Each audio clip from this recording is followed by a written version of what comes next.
The Q101 Morning Crew. On Q101. It's Brian and Kenzie on Q101. Ahoy! Let's go! We're waking up Chicago. Turn up the radio. It's time to start the show. On Q101 with the morning crew. Ahoy! Let's go! Welcome to the morning show. Let's go. It's 6:03. It is already 48 degrees, on its way to possibly 60 in some parts of Chicago today. There'll be some records going on. That's awesome. And also what's awesome is less than an hour away, 7 a.m., your next chance, Green Day in San Francisco, GTFO, San Francisco, their hometown, Green Day, and you, all there, a trip or two, plus just for qualifying, a $100 Visa gift card. You just got to listen at 7. There's no thing like several days in a row, you got to figure something out. No, 7 o'clock you listen, and you have a chance. Plus, in Clash with Kenzie, we'll have those ex-ambassadors tickets for the House of Blues. Now, we're following the show, hopefully, and Kenzie is not in today because she could be delivering a baby right now. We hope right now. We hope so. So her due date was Monday, and it didn't happen. So they scheduled an induction, just like my wife Megan did 15 months ago. So they go in. She went in last night, and then you start the procedure of trying to get that dilation to happen. And I don't fully understand what dilation is. I don't know if we need to get into it, but I don't know what it is. Well, have you ever had your eyes dilated? Like Is that when they get big? Well, yeah, when you get an eye test. Yeah. Yeah. So then But that happens to their body? Yeah, it happens to her body. Oh. Yeah, I know. And they got to put medicine in there to make that happen. It's called Pitocin. And they also got to put a little device, too. Maybe I got too far into this. What do you mean? It's like a balloon. It's like in the body? In the body. Oh, my God. Yeah, it goes in there and I feel so bad for women in general. You guys did not win the draw. That sucks. Thank God we don't deliver babies. No, man, we're killing it. Oh, that's awesome. So we will let you know. Hopefully it happens this morning because that's what happened to my wife. We went in that night 15 months ago.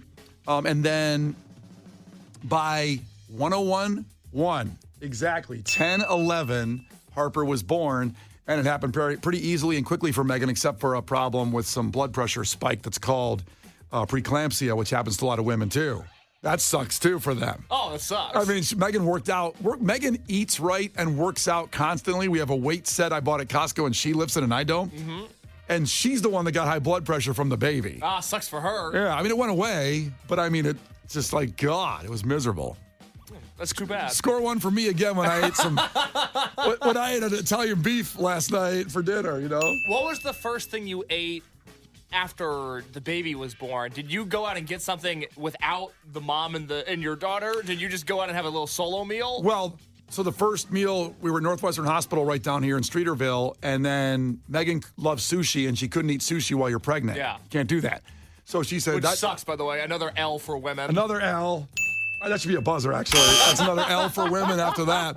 And I don't know if the women listening can remember these things when you had a kid, because I think they've changed. Like, I don't think someone along the way said you can't have sushi, but I think people ate sushi back in the day pregnant. Well, they used to smoke and drink pregnant. Oh, my mom said at one point when Megan was pregnant, and she said she couldn't have, like, lunch meat, because you can't have processed meats either, because there could be listeria and you get a virus. Whatever. My mom says, I drank whiskey and water with all you guys. I have 3 brothers, so 4 of us, and I think we all turned out okay. That explains so much. No, she didn't smoke, but she drank whiskey and water now and then just to calm down or whatever. That's not just to calm down. Well, the pain. Like, they didn't have all those pain pills back in the day. No. So they take. Thank God they do now. Well, yes. Maybe whiskey's a better option. So the first thing we did is I went and walked. There's a place that has sushi, but I don't really love sushi. And I got the biggest thing of orange chicken. Now, it wasn't Panda Express. It was just real orange chicken. Okay, good I'm for not, you. I'm not dissing Panda Express. Please I'll eat don't. that any day of the week. I'll eat that. It was so good. And that's fattening because it's all fried. Yeah. You know. So I ate that. And she ate sushi. And did the baby get anything? Oh, no. It got like breast milk. Oh, that sucks. Another suck for another girl. So the baby's gonna have orange chicken. Give that baby some orange chicken. Please. So what's going to happen is Lauren's coming in. Yeah, Lauren's gonna be here at 7 o'clock, and she'll do the rest of the show with us. Yeah, so we gave her a break. We said, you don't got to get here right at 6, Lauren, because she's used to coming in at 10. And it's a big change when you get up at 3 in the morning from, like, I don't know when she'd get up because she has to come in a little bit further than some of us. Well, actually, she's kind of close to where I come in from. But anyway, she'll be in at 7 today and tomorrow, and then hang out the whole show. So Lauren, who normally does middays, Lauren O'Neill, and also drinks a crap load of Malort. So we'll see how she shows up at 7. That should be interesting. The Q101 Morning Crew. On Q101. Q101 and Green Day coming up at 7. As we said, San Francisco, a trip for 2. That is GTFO. And you get a $100 Visa gift card just for qualifying 7 a.m. Right when Lauren's going to get here. Lauren filling in for Kenzie while she's delivering a baby. So that's coming up. I don't know why I said baby that way. It's kind of fun, though. A baby. Yeah. Yeah, it is kind of fun. So coming up, keep continuing on with a fact that makes your brain go, how about this? Chicago Police Department found 6,300 people doing this on CTA trains in 2023. 6,300. 6,300 incidents of people doing this. Now, we'll tell you what that is at 6:30 when we come back with the fact. What do you think it is? Is it boinking? Boinking sounds like a first thought. Yes. I've seen people go at it on the train before. Yeah? Yeah. Well, you take a bus in. Do people go at it on the bus? It's, show some decorum. It's 4:30 in the morning, you're on a CTA bus. Act like you've been here before. I mean, those front handicap seats are spacious. Well, it's just morally wrong if you're doing it in the handicap section. Yeah, well, if you're going to do it, go all in. You know, I mean, I don't need that much space. Oh, you need some space. I need a box out. You're a thick boy. Come on. You need that space. So, what do you think? You can text in right now, 312-591-8300, what you think the 6,300 incidents on the train was. I'm not going to say you're right or wrong at boinking, but we'll let you know at 6:30 coming up here. It is funny to think of the difference between taking the bus and the train. Different atmosphere. Because in the train, you can get that little hidden seat right by the door that goes to the next car. Yeah, that's where, yeah. I used to fall asleep on that and put my earbuds That's in. so dangerous. Oh, I woke up in way different stops. I woke up, I used to get off at Belmont and end up at Howard. Oh, that's not anywhere close. That's so far away. And That's like an hour outside of Belmont. oh yeah, I called my brother to come pick me up and drive me home, and he said no. Yeah, as he should have. It's He your said, fault. He said you made your bed, sleep in it. You made your bed on the train. Yeah, there's like 17 stops on the way back to get back to Belmont. Yeah, again, that's, I mean, for people that maybe don't know the red line system, Belmont and Howard aren't anywhere near each other. Yeah, Howard's near Evanston and Yeah. Rogers Park. Yeah. Really more closer to that. Belmont's by Wrigley Field. It's even south of Wrigley Field. I mean, God. I know people have a lot of train disasters this week with that Venture card, people to take the Metro in, and what a disaster that's been all week of them transferring. Not only did they raise the rate on Metro Yes. trains, but then they said use the Venture thing, and it didn't work. The Venture app is a unique circle of hell that I wouldn't wish on my worst enemy. All of their properties are uniquely awful, and I'm not surprised that they have yet another failure on their hands. It is. It's like, I don't understand. We have the best train system in the country. We do. And why can't we get an app that's pretty awesome? It'd be nice. I mean, It'd be great. like Spotify has a nice app. There's a lot of nice Instagram, pretty nice app. Your text app, pretty nice. Wendy's, pretty nice app. All nice apps. Yeah. I would like to get the people behind Wendy's on the CTA app, the Venture app. That'd be good. It would be amazing. It'd be good. So anyway, 6,300 incidents of this on the trains, and people got found by the police for doing this, and we'll tell you what it is at 6:30. The Q101 Morning Crew. On Q101. The Q101 Morning Crew. On Q101. All right, time for this fact that makes your brain go. And this blew me away. Maybe it won't for you, but the Chicago police found 6,300 people doing this on CTA trains last year. And I'll just say this. That was the highest number in 5 years. In 2019, there was 6,494 incidents of this. It's probably not good. It's probably not like picking up trash, right? I don't think so. That sucks. I mean, I'll tell you in a second. Of course, I know it's not picking up trash. And you said boinking earlier. I did. A lot I did of say people, boinking earlier. Yeah, a lot of people texted boinking, like using different words for boinking. But they, it's not boinking. Not that at all. Not with two people or with one person? And that's also been recommended. Is it people alone doing their alone thing? No, that's not it. True. Some people. Let's see what else I said. Well, some people got it right. Some people said meth. It's not meth. It's not meth. Drinking 40s. No, it is smoking. Now you might say, why are you surprised by that? We have legalized marijuana here in Chicagoland. I believe these citations are more cigarettes than weed. Now, there is some weed in there smoking, but I just find it fascinating that you just can sit there on the train so casual. And listen, if you smoke, whatever, you know the problems with it and how it's going to end up. My grandma smoked for 60 years, and she lived to 95. Pretty good run. That's rare. And I used to love the smell of cigarette smoke when I was a kid because she lived with us. The smell was nice. I know it sounds terrible. It does. It sounds odd. Because I hate it now. I can't walk behind somebody on the sidewalk smoking a cigarette. I have to move the other side of the street. It doesn't remind you of like warm, fuzzy memories at home? No. I mean, she was a little contemporary at times. You know, my grandma. No, she was a nice lady. She was a great lady. That sounds like it. Yeah, but big mean smoker. Yeah, but no, she was a very sweet lady. But anyway, not to get off on my grandma for a little bit, but I just think it's kind of like the balls to sit down on the train and light up inside. I mean, that's ballsy. Who's going to stop you? Well, I guess 6,300 times. There were 6,300 citations issued for smoking. Now, I don't know what that costs. If it's a $20, if it's a $50 deal, I'd like to know what the exact price is for smoking on the train, because I don't see that in the story on Block Club Chicago, where Lauren found this. Actually, was going to be in here in a half hour to help out with the show. But it's different on different lines. The red and blue lines received the most complaints. That makes sense. That makes total sense. Blue line, people going out to, let's say you're going to the airport, I got to get my last smoke in before I get on a plane. The red line is just the Wild West. There's no rules. When I first moved to Chicago as a college student, the red line was the one that scared me. Now it's fine. I'm numb to it all. Nothing phases me. I used to fall asleep on the red line at 4 a.m. sometimes and not even care. I don't know why I felt that safe. I don't know why either. I just did. To me, you're a walking target. Yeah, but people lighting up didn't surprise me. Wow. Because it was the Wild West. But I don't know, I just thought that was a little shocking of number. And if you do smoke, do you follow the rules? I'm just kind of wondering out there, if you're a smoker, do you actually go, no smoking in this area? Do you just light up and don't care? I mean, that's ballsy to me. In a way, I'm proud of you, but also you shouldn't smoke. Interesting. Why do you feel pride for them? Because they're living that life of independence in America? I don't know. Like, you shouldn't do it because smoking is bad around people that don't want to. It's been proven that, look, I'm against smoking. I'm against it. But it doesn't sound like you are. I am. But also, I'm just fascinated you have the balls to light up somewhere when you're not supposed to. Is there a deeper meaning behind this for you? Is there something you want to do that's against the rules? You're afraid to break the rules? Well, I wanted to be a smoker in high school. Yeah, you couldn't do it? Couldn't hack it? I huffed in and I started coughing so bad and everybody laughed that I didn't. And thank God I didn't. Thank God I didn't get addicted to smoking because it's terrible and you shouldn't do it. You're the only person I've ever met who, whenever you tell stories about growing up, you're like, oh man, I just wish the burnouts would have liked me. You didn't want to be friends with the jocks or the future doctors of America. No. You wanted to be friends with kids listening to Molly Hatchet in the parking lot. Yeah. Those are the people I need to respect from.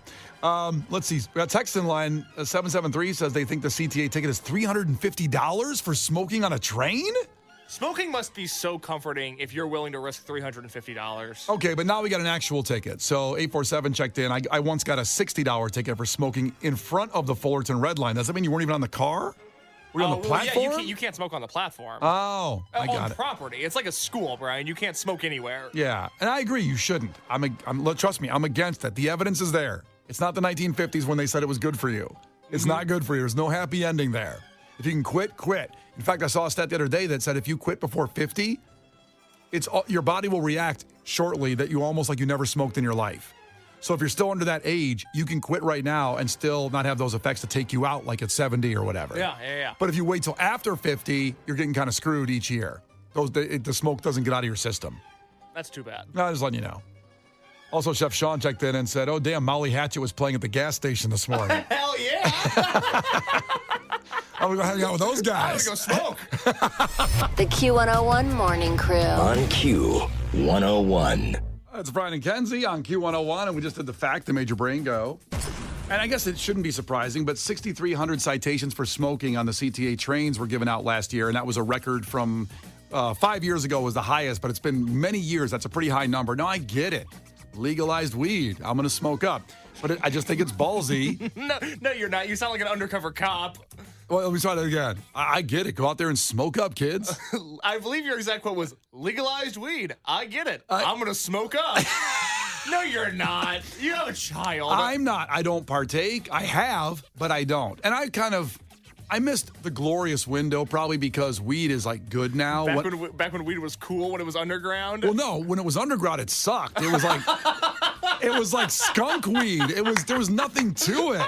You ended up like coughing and hacking. And again, today weed is so grown better. Advanced. Scientific. Yeah. I'm coming off here like I'm promoting it. I'm not. There's children listening. I know, because I think it's because I feel so bad for people that get addicted to smoking cigarettes. Yeah. And actually weed too. People say it's not addictive, but listen, if you got to smoke every morning to get out of bed, there's a problem there. Probably. Brian's words, not mine. I got no problem with what you do. I don't either. I'm a very I fought for legalized weed, even though I don't smoke for many years. You were marching in the streets. Oh, I was in Washington. But because people that got addicted to smoking cigarettes, it's not fair if they're of a certain age, because the commercials used to sound like this. This is an actual commercial for cigarettes from back in the day. You know, if you were to follow a busy doctor as he makes his daily round of calls, you'd find yourself having a mighty busy time keeping up with him. Time out for many men of medicine usually means just long enough to enjoy a cigarette.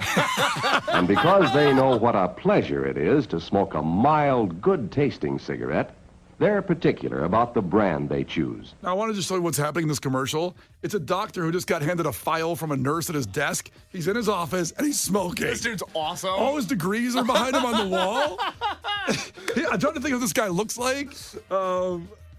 I don't know. Just you know who he looks like? He looks like Dan Ponce from WGN-TV. Oh, my God, that's it. He looks identical to him. Maybe it's his dad. All right, here we go. More of the commercial for smoking from back in the day. In a repeated national survey, doctors in all branches of medicine, doctors in all parts of the country were asked, "What cigarette do you smoke, doctor?" What cigarette do you smoke, doctor? Today you get polls on what kind of car insurance you use. Yeah. And that's what they went. What cigarettes do you smoke, doctor? That was the question? What cigarette do you smoke, doctor? Once again, the brand named most was Camel. All right! Yes, according to this repeated nationwide survey, more doctors smoke Camels than any other cigarette. That's ridiculous. Holy cow, this was on TV not that long ago. This is how I decide what toothpaste I use now, but this was cigarette marketing. Maybe toothpaste, we'll find out later, is really bad for you. I hope so. Okay. I'd love to get back at Big Dental. Here's more of that commercial. Why not change to Camels for the next 30 days and see what a difference it makes in your smoking enjoyment? Now, this was a commercial for doctors. Then they have this hot chick in a gown now smoking a cigarette all of a sudden. One of those broads like in the Titanic. It does look like the Titanic girl. Oh, my God. It's like Marilyn Monroe smoking a cigarette now. See how Camels agree with your throat. See how... Putting smoke in my mouth agrees with my throat. I love it. It's relaxing. So good. mild and good tasting a cigarette can be. Uh-huh. All right. They end with... You know, if you were to... They end with the woman. It was all about doctors and which cigarettes brand they choose. And that's the last image that you have is this attractive woman smoking a cigarette. Now you want to go smoke. It's much like Kristen on the text line who just texted in and said, "Thanks, Brian. Now my 14-year-old thinks weed is enticing." Oh, God, I swear I'm not. That's wrong. That's wrong. Don't start any of these habits if you can help it. But if it helps you, I understand there's medicinal value. If you're a grown-ass adult, make a decision. You can do that. But don't smoke if you can help it. And if you're going to smoke Camel because 10 out of 10 doctors recommend it. That's right. The Q101 Morning Crew. On Q101. The Q101 Morning Crew. On Q101. Brian and Kenzie on Q101. So 10 minutes away, 7 a.m. is your next chance at Green Day in San Francisco. And that's GTFO, of course. A $100 Visa gift card will be yours just for qualifying. So all you got to do is listen. There's no puzzle to put together. You don't have to be listening Monday to figure it out now. Just be here right now, 9 minutes away. Also, Lauren's coming in. Lauren filling in for Kenzie as we're giving a baby watch type of deal. We will let you know when her baby's delivered. Hopefully it happens this morning, but it could happen Saturday. That would suck. Oh, she's so angry. Can you imagine her? I mean, thank God we're out of range. She's having the baby up in Elgin. If she didn't have the baby till Saturday. But we'll be hearing from her, too. She'll be checking in, and we'll get all that done, too. But Boy, this smoking conversation may have backfired. I feel really bad. I want to say one more thing again. Here's what I'm going to do. I'm saying, here we go. Smoking is bad. Mm-hmm. Don't start. Mm-hmm. I have so many friends in my life that started smoking in high school and they can't stop. And sometimes they stop and it's oh my God, the process of watching them stop smoking. But were they cool in high school? They were really cool. That's the problem. And that is the problem. Also, with marijuana. Yeah. There's medicinal value to it. I understand that. I fought for legalized marijuana, but we got 14-year-olds and 8-year-olds now. The moms are texting in saying, like, don't try it. No, do not. When you're 30, you can try it, okay? Don't try it young. Because it's also, people say, think it's not addictive, and as far as like a harder drug. Well, if you have to do something every morning, like, I like Ben & Jerry's fish food. Mm-hmm. That's what I got addicted to, and that's why me and Case are in a weight challenge because I ate the fish food 14, 15 days in a row once. I really didn't know until about a month ago how deep your ice cream addiction was. I thought you just liked ice cream like a normal person. No, I make ice cream Sundays every night, and I haven't done it. We'll have the weight final challenge tomorrow, the final weigh-in, but today we'll talk about it at 8-2. What I'm doing today for a plan, I just posted on our Facebook page of what I'm doing today to win the challenge tomorrow against Case. Revolutionary weight loss technique? I'll tell you in a minute. All right. Well, I got to say, Cody checked in from Lincoln Park. He said, I haven't smoked a cigarette in almost a decade, but that commercial and Case's 9 out of 10 doctor recommendation makes me think I should buy a pack of Camels. Don't do it, Cody. See how effective those commercials were? I know. Unbelievable. So I feel for the people out there that do smoke and you can't stop, or you just want to smoke. Listen, I know a guy who's in his 50s, and he said he never goes to the doctor. Mm-hmm. I'm going to eat what I want. I'm going to smoke what I want. I'm going to drink what I want. And whenever I go out, I'm going to go out. Is he Keith Richards? What the hell? No, it's not. I'm not friends with Keith Richards. But he says, I'll do it whenever I die. At least I'll done it my way, like Frank Sinatra. He never goes to a doctor. And he's still alive. And he's going okay. How's he doing, though? I haven't checked in with him in a bit. He does look way older than like his age. Okay. He looks really old. I hope he's not listening. He's a good friend of mine, good guy. Just that's his choice. But don't smoke. Don't smoke. Don't smoke. That's the lesson today. Gil Curtis smokes. Listen to how he sounds when on the air. This is not headline news. Vince Neil from Motley Crue turned 63 today. In a crazy coincidence, that's also the waist size of his pants. The next Jurassic World film will be released in 2025. Can't wait that long to watch prehistoric life? Well, then the Rolling Stones are on tour this year. Russian state TV says World War III is inevitable. Then it was back to their hit sitcom, It's Always Gloomy in Moscow. And there's a new documentary about disco legend Gloria Gaynor. Spoiler alert. The Q101 Morning Crew. On Q101.